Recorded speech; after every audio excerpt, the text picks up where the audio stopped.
A lot of cybersecurity today is really only thinking about the initial attack. Okay, how do we block something coming in?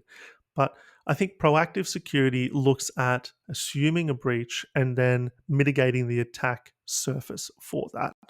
And that's what we're going to get into in this video. We're going to talk about attack surface reduction rules.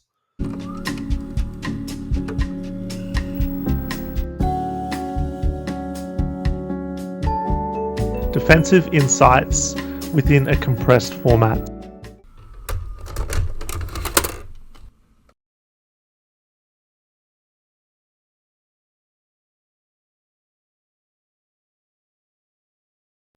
So starting out, you're going to go to your Intune admin center. So intune.microsoft.com.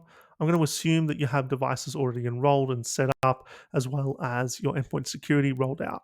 If you haven't, go back and watch a video. I'll put the links in the description. Definitely worth getting set up and organized right. Once you've all set up, go to your endpoint security. Then in endpoint security, you're going to go all the way down to attack surface reduction. Now, this video, we're going to cover it all within 15 minutes or less. So it's not going to be a deep dive.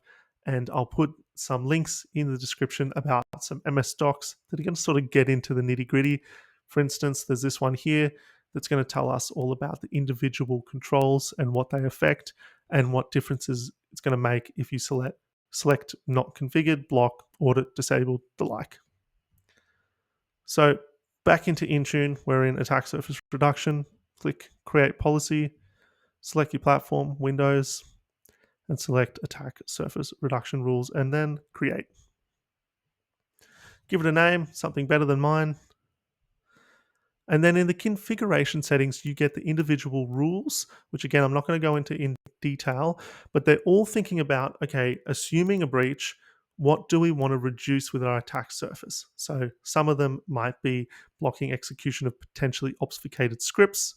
The next, I think, more important one or more evident one would be blocking Office applications and communication from creating child processes. So not allowing trusted processes to then create child processes that are unnecessary unless you have an exclusion or need for it.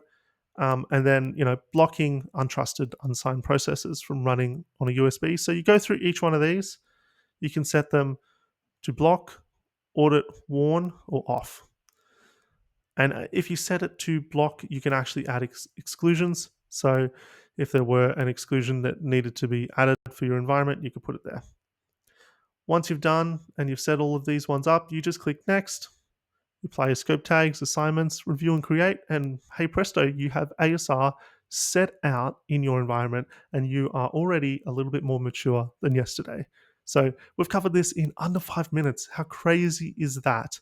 If you want to cover another topic in a short, bite-sized format like this, please put your comment down below and we'll try and cover it soon.